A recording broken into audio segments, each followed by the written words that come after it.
Hello student, स्वागत है आपका pi classes bye Sachin Malik में। आज हम करेंगे फोकस सिलेबस पार्ट 11, जिसके अंदर हम करेंगे ट्रिग्नोमेट्री के जो इजी पोर्शन है, जो इजीली हम कर सकते हैं, सभी बच्चे कर सकते हैं। बस उसी टाइप के क्वेश्चंस को करेंगे, क्योंकि जो सबसे लास्ट एक्सरसाइज एनसीईआरटी में दे रखी है ट्रिग्नोमेट्री की, वो सिर्फ ब्रिलियंट बच्चे ही कर पाते हैं, सब पर नहीं होती है, इसलिए उसमें हम ज़्यादा टाइम वेस्ट नहीं करेंगे। आइए तो स्टार्टिंग करते हैं इसकी। देखो, ट्रिग्नोमेट्री रेशियो जो लगते हैं हमारे, वो राइट एंगल ट्रायंगल में ही लगते हैं। जैसे ये रखें, अब ये राइट एंगल ट्रायंगल है किस पर, 90 डिग्री बी पर बना हुआ है। तो इसमें ध्यान होगा, अगर हमें एंगल ये वाला गिवन है 90 डिग्री तो हो गई, इसके अलावा अगर हमें एक एंगल ये गिवन है, कौन सा, ए एंगल, तब हम बेस, परपेंडिकुलर और हाइपोटेन्यूज कैसे पहचानेंगे। देखो, हाइपोटेन्यूज तो हमेशा ये टेढ़ी जो लाइन दिखाई दे रही है हमेशा यही रहेगा। अगर एंगल हमें ए गिवन है तो इसके साइड वाली जो साइड होगी, ये इसके साथ से लगती हुई जो साइड है वो हमेशा बेस, और इसके अपोजिट वाली हमेशा परपेंडिकुलर। ऐसे ही देखो, इस वाले में देखो, इधर लेफ्ट साइड वाले में इधर एंगल ऊपर दे रखा है, नीचे सी पे ना दे के ऊपर एंगल दे दिया, तो इसके साइड वाली बिल्कुल जो एंगल बना रही है वो बेस हो गई, और इसके अपोजिट वाली हमारी परपेंडिकुलर होगी। तो इस तरह से बेस और परपेंडिकुलर का पहचान की जाती है कि कौन सा एंगल हमें गिवन है। पाइथागोरस थ्योरम आपको सबको पता ही है कि हाइपोटेन्यूज का square is equal to perpendicular का स्क्वायर प्लस बेस का स्क्वायर, क्योंकि ये यूज होनी है इसमें, इसलिए हमने आपको बता दिया है।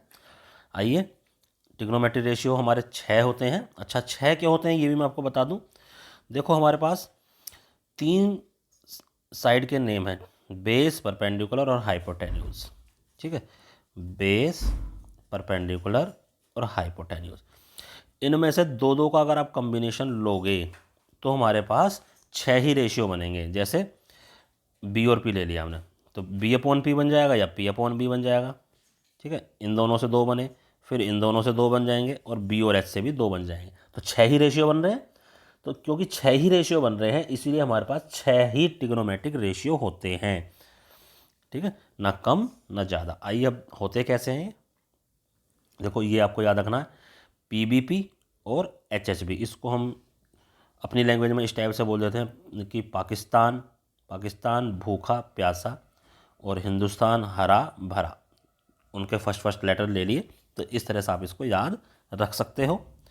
आइए देखो, P अपॉन एच, जब हम इसको ऊपर की साइड से पढ़ेंगे तो ये वैल्यू बनेगी साइन थीटा की। तो साइन थीटा क्या आ गया, P अपॉन एच, यानी परपेंडिकुलर अपॉन हाइपोटेन्यूज। अब परपेंडिकुलर किसी ट्राइंगल में क्या है, मान लो ये हमने ट्राइंगल बना दिया, ये था हमारा ट्राइंगल ए बी सी, ये परपेंडिकुलर है, वो 90 डिग्री है, और ये हमारा एंगल है थीटा। तो परपेंडिकुलर क्या हो गया, ये परपेंडिकुलर हो गया, this is base and this is hypotenuse. तो परपेंडिकुलर अपॉन हाइपोटेन्यूज यहाँ क्या बन जाएगा, ए बी परपेंडिकुलर था, और हाइपोटेन्यूज हो गया हमारे पास ए सी।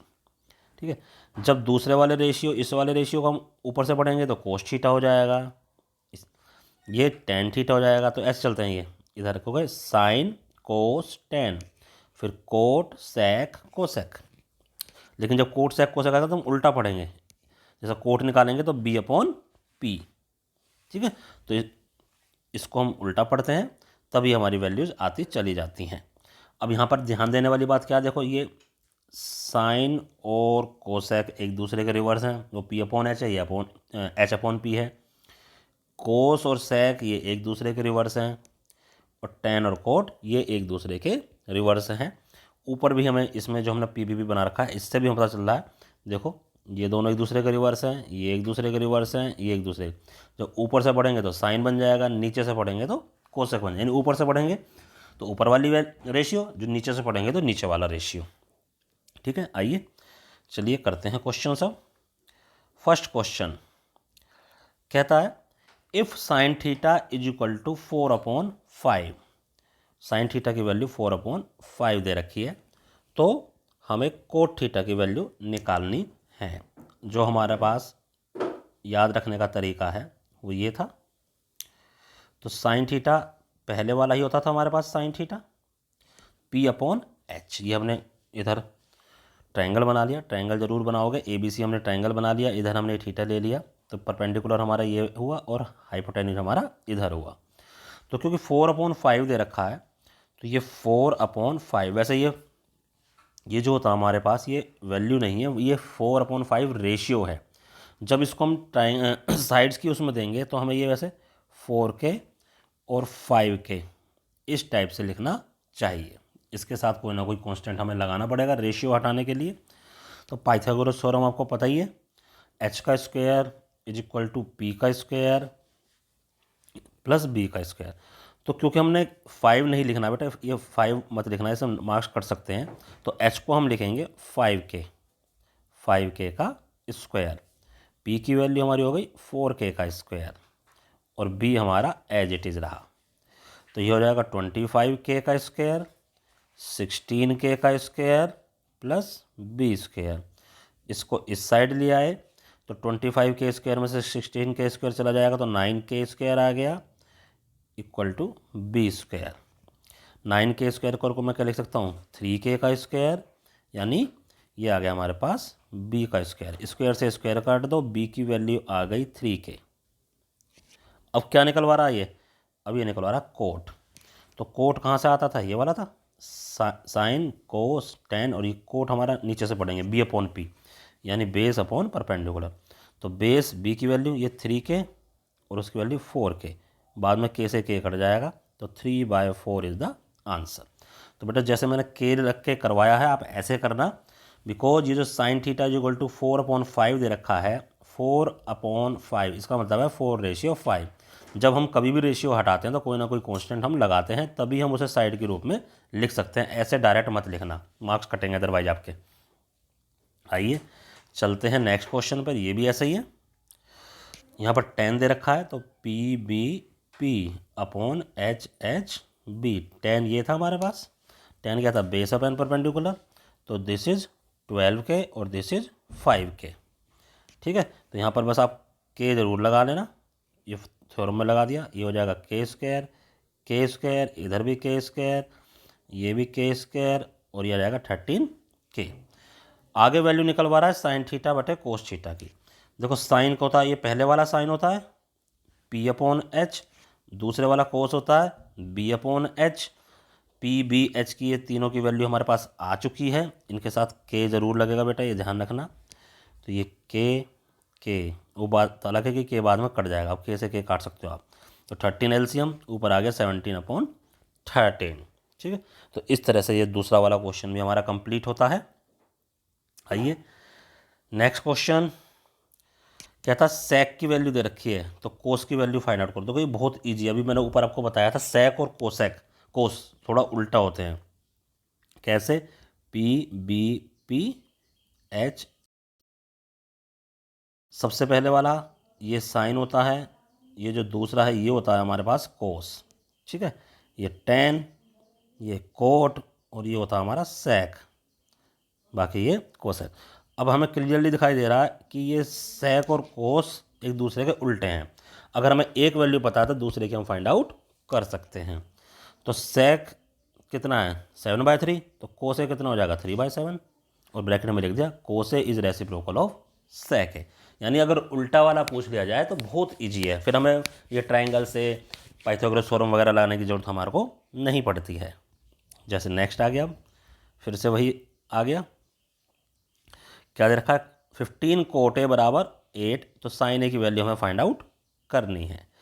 तो 15 हम इधर ले गए नीचे, तो कोट A की वैल्यू क्या आ गई 8/15। कोट हो गया हमारा बेस अपॉन परपेंडिकुलर, ये हम बार बार इसी से बनाएंगे HHB, ये होता है हमारा कोट नीचे की साइड से। तो B/P बन गया, तो वही B यानी कि 8K, ये हो गया 15K।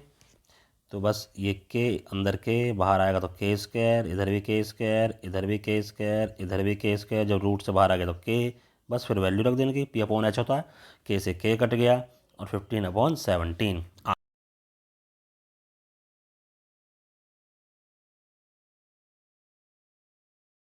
कोट थीटा दे रखा है 7/8, तो कोट स्क्वायर थीटा यानी इसका स्क्वायर कर देंगे। तो कोट थीटा 7/8, तो कोट स्क्वायर थीटा करेंगे तो 7/8 का स्क्वायर 49/64।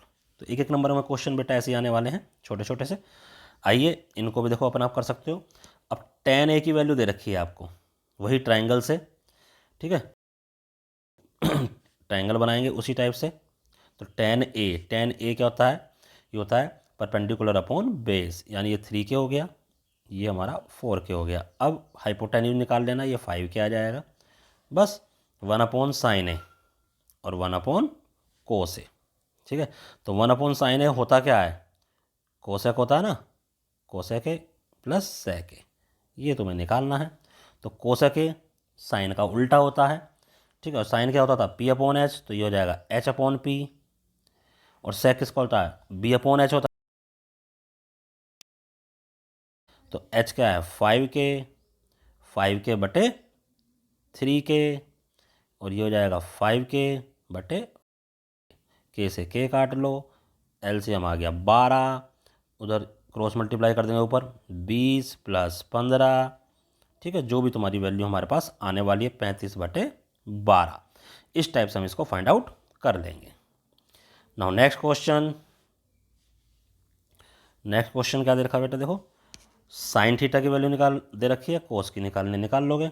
ऐसी सारे ऊपर जैसी क्वेश्चन है, कोस की दे रखी है तो वही ट्राइंगल से करना है सबको।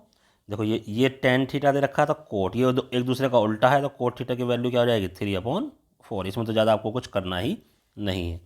यहाँ कोस थीटा की दे रखी है, टेन की निकालनी, इनमें आपस में कोई उल्टा रिलेशन नहीं है, तो वही ट्राइंगल लगा के करना पड़ेगा जैसे हमने ऊपर किया है, ठीक है। आइए आगे करते हैं। अब ये टेबल वाले क्वेश्चन, टेबल बनानी ये हमको सबको आनी चाहिए। देखो टेबल में इधर ये एंगल का हमने नाम दे दिया, और ये सारे ट्रिग्नोमेट्रिक रेशियो हमने लिख लिए नंबर से जो हमारे होते 30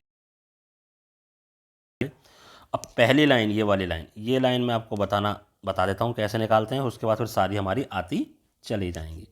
देखो ये कैसे निकालेंगे, ऐसे हमें अंडर रूट के निशान बनाने हैं सबके ऊपर। ये अंडर रूट के निशान बना लिए हमने। गिनती देखो 0 1 2 3 4, 0, और सबके नीचे 4 आएगा, सबके नीचे 4। देखो 0/4 क्या होता है, 0/4 होता है 0, 0 का अंडर रूट भी 0, आ गई पहली वैल्यू। इधर 1 का अंडर रूट निकालोगे 1, और 4 का अंडर रूट निकालोगे 2, ठीक है। 1 का अंडर रूट 1, 4 का अंडर रूट 2, ये आ गई वैल्यू। इधर 2 को 2 बन जा और 2 2 जा, ऐसे कट सकते हैं। तो 1 का अंडर रूट 1 और 2 का अंडर रूट नहीं निकलता है तो उसको ऐसे ही रहने दिया हमने। इसमें 3 का अंडर रूट नहीं निकलता है तो 3 को अंडर रूट के अंदर ही रहने दिया। 4 का अंडर रूट निकल जाता है तो 2 बाहर आ गया, 4 4 कट गया 1, और 1 का अंडर रूट 1। तो आ गई पहली लाइन। तो पहली लाइन बेटा आपको समझ में आ गई कैसे आ गई। आइए जो ये पहली लाइन आई है, अब इसको रिवर्स करके लिख दो, यानी ये वाली वैल्यू इधर आ जाएगी, फिर ये वाली वैल्यू इधर आ जाएगी, ये अपनी जगह पर रही, ये 1/2 इधर आ गया, और 0 हमारा इधर आ गया, ठीक है। यानी उल्टा 90 वाले वैल्यू को 0 में लिखेंगे, 60 वाली को 30 में लिखेंगे, 45 तो अपनी जगह पर रहेगा, 30 वाली 60 में चली जाएगी, और 0 वाली 90 में चली जाएगी। इस टाइप से हमने कर दिया, ठीक है। अब जो tan है, tan की वैल्यू होती है sin/cos, यानी इनको डिवाइड करते चले जाओ। 0 को डिवाइड करो 1 से, आ गया, ऊपर वाले को आपस में डिवाइड करते चले जाएंगे, tan की वैल्यू इस तरह से निकालेंगे, ठीक है। 0 देखो, इस 0 को 1 से डिवाइड करा तो ये आ गया, इन दोनों को डिवाइड करो आ गया √3, ये तो पूरे कट जाएगा, 1 आ गया। नीचे वाली वैल्यू कट गई तो √3 ऊपर रह गया और नीचे रह गया 1, तो 1 लिखने की ज़रूरत नहीं है। 1 को 0 से डिवाइड करोगे नॉट डिफाइंड, 0 से डिवीजन डिफाइंड नहीं होता। अब जैसे हमने पहले ये लाइन निकाली थी, इसको उल्टा करके निकाल दिया। अब ये वाली लाइन निकाल दी तो अब उल्टा कर दो, नॉट डिफाइंड यहाँ आ गया, या 1 अपनी जगह पर रहा, 1/√3 इधर आ गया, ठीक है। अब इसको हमने रिवर्स करके लिख दिया, तो इस तरह से ये बन गई। नेक्स्ट सेक क्या होता है, हमें पता है सेक और कोस एक दूसरे के उल्टे होते हैं। 1 का उल्टा 1, √3/2 का उल्टा 2/√3, 1/√2 का उल्टा √2/1, 1 लिखने की जरूरत नहीं है, 1/2 का उल्टा 2/1, और 0 का उल्टा नॉट डिफाइंड। बस अब इसको फिर से रिवर्स करके लिख दो, ये वैल्यू यहाँ आ जाएगी, ये यहाँ आ जाएगी, ये इधर आ जाएगी, ये इधर आ जाएगी, और ये इधर आ जाएगी। यानी एक लाइन हम निकालते हैं, दूसरी लाइन हम उसका रिवर्स करके लिख देते हैं, ठीक है। आइए अब देखो क्वेश्चन कैसे आएंगे इसके ऊपर। चलो कहता हूँ what is the value of tan 60। तो बेटा आपको करना क्या है, जैसे क्वेश्चन पेपर मिलने से पहले आपको आंसर शीट मिल जाती है, तो ये वाली जो टेबल है ना, ये पूरी इस पूरी टेबल को रफली बना लेना फटाफट रफ पेज पर, ताकि आपको जब क्वेश्चन आए तो उसमें वहाँ पे टाइम ना मिल टाइम जो है ख़राब ना हो। तो कहता what is the value of 1060। देखो 10 ये रहा, ये 0 था, ये 30 था, या 45 था, और ये रहा 60। तो 1060 की वैल्यू। ऐसे ही साइन 90 की वैल्यू, साइन 90 की वैल्यू ऊपर देखोगे वो रही 1। ठीक है, अब ये आ गया कि इसे निकालो साइन 30 और कोस 30। तो साइन 30 की वैल्यू 1/2 होती है, देख लेना आप। कोस 60 की वैल्यू भी 1/2 होती है। 1/2 और 1/2 एलसीएम लेके जोड़ दिया हमने 1, फिर 2/2 और ये आ गया 1। ठीक है, तो इस टाइप से ये भी कंप्लीट हुआ। Now next question number 4, sine 60 cos 30 plus sine 30 cos 60। देखो साइन 60 की वैल्यू आप टेबल में देखेंगे √3/2, कोस 30 की भी √3/2, साइन 30 की 1/2 और इसकी भी 1/2। तो इनको आपस में मल्टीप्लाई करो। √3 को √3 से मल्टीप्लाई करा, ऊपर 3 आ गया, नीचे 2 को 2 से मल्टीप्लाई करा 4 आ गया। 1/2 को 1/2 से मल्टीप्लाई करेंगे 1/4। देखो डिनोमिनेटर दोनों का सेम है, बहुत आसानी से एलसीएम आ गया। ऊपर नीचे एलसीएम लिया 4, ऊपर वाली वैल्यू ऐड हो गई 3 + 4, 4/4 1। सिंपल। तो ये भी बहुत अच्छा क्वेश्चन। अब देखो जो पांचवा क्वेश्चन कराऊंगा बेटा, ये बहुत ज़्यादा इंपॉर्टेंट क्वेश्चन है आने के लिए। साइन a - b की value they the, cos a + b की वैल्यू दे दी, और ये जो a + b जो है ना, ये 0 से 90 के बीच में है, और एंगल a एंगल b से बड़ा है, ये बता दिया इन्होंने। तो देखो जो हमें पहली वैल्यू दे रखी है साइन a - b = 1/2, ये लिख लिया हमने। अब 1/2 साइन में ये क्योंकि इधर साइन दे रखा है तो ये साइन में ज़रूर वैल्यू होगी कुछ ना कुछ। तो साइन 30 की वैल्यू होती है 1/2, तो 1/2 की प्लेस पर हमने साइन 30 रख दिया। साइन से साइन हमारा हट जाता है, काट के नहीं दिखाना, ये आपको समझाने के लिए कर रहा हूँ मैं। साइन से साइन हमारा हट गया, इसका मतलब ये दोनों एंगल हमारे सेम हैं। ठीक है, ये जो एंगल है हमारे ये सेम है, तभी हमारी साइन की वैल्यू हमारी इक्वल हो सकती है, यानी a - b = 30 डिग्री। ये पहली इक्वेशन हमारे पास आ गई। ऐसे ही जो दूसरी वैल्यू दे रखी थी वो लिया हमने। अब ये क्योंकि यहाँ कोस है तो ये कोस में होगा ज़रूर कुछ ना कुछ, तो ये कोस 60 की वैल्यू होती है। तो 1/2 के प्लेस पर हमने कोस 60 रख दिया। अब कोस से कोस हट गया तो a + b हमारे पास 60 आ गया। ठीक है, अब दो इक्वेशन आ गई, एक ये और एक ये। इनको जैसे हम लीनियर इक्वेशन सोल्व करते थे, कौन से मेथड से, एलिमिनेशन मेथड से, उससे कर देंगे। दोनों को हमने साथ साथ लिखा। अब b वाले का तो पहले से साइन अलग है, तो इसको हमने कट कर दिया, ऐड कर रहे हैं यानी कि इनको हम। तो a और a 2 है, 30 और 60 है 90 हो गया। तो 2 से इधर डिवाइड कर देंगे तो a की वैल्यू आ गई 45। अब a की वैल्यू इस वाली इक्वेशन में रख लो, चाहे इस वाली इक्वेशन में रख लो, हमारे पास b की वैल्यू भी फाइंड आउट हो जाएगी। देखो इन्होंने कर भी रखा है। Put the value of a in equation 2, यानी प्लस वाले में 45 + b = 60। उधर जाके माइनस हो गया तो आ गई a और b की वैल्यू। देखो एक उधर हमें ऊपर कंडीशन दे रखी थी a > b, तो ये 45 है और ये 15 है, सही है। और ये भी कह रखा था कि a + b जो है वो 0 से 90 के बीच में ही होना चाहिए। तो दोनों को ऐड कर लो 60, तो इनके बीच में ही आ रहा है। चलिए प्रैक्टिस क्वेश्चन। साइन 45 डायरेक्ट उसमें से देखो 1/√2 होता है, कोस 0 1 होता है, टेबल में देख लेना। tan 45 + cot 45। ठीक है, tan 45 की वैल्यू देखो उसमें क्या आ रही है, 1 आ रही है। tan 45 भी 1 होता है, कोट 45 भी 1 होता है, 2 आ जाएगा answer. What is the value of tan 30। tan 30 की वैल्यू देख लेना क्या आ रही है बेटा उसमें से। नाउ अब ये फिफ्थ क्वेश्चन जो है ये हमने लास्ट एग्जाम्पल करा उसके जैसे ही है, क्योंकि ये इधर tan है। तो देखो ये tan a + b, तो ये जो √3 है ये भी कुछ ना कुछ tan में ही होगा। ये क्या होता है, tan 60 होता है ये। तो tan से tan कट गया, यहाँ पे a + b की वैल्यू क्या आ गई 60। ऐसे इधर करेंगे, यहाँ a - b की वैल्यू आ जाएगी 30, क्योंकि 1/√3 tan 30 की वैल्यू। बस ये दो इक्वेशन आ गई, इनको सोल्व कर लो। तो इस तरह से बेटे ये पार्ट 11 हमारा कंप्लीट होता है इंग्लिश मीडियम का। हमने सिर्फ ट्रिग्नोमेट्री में से उतना ही पोर्शन करा है जितना सभी बच्चे, सभी प्रकार के बच्चे, इंटेलिजेंट भी और जो हमारे थोड़े वीक स्टूडेंट, वो भी इसको आसानी से कर सकते हैं। फोकस सिलेबस मेनली हमारा वीक बच्चों के ऊपर ही है, ताकि वो मैथ के पेपर को आसानी से पास आउट कर सकें। तो इनकी प्रैक्टिस करो बेटा, ज़्यादा से ज़्यादा प्रैक्टिस करो। धन्यवाद।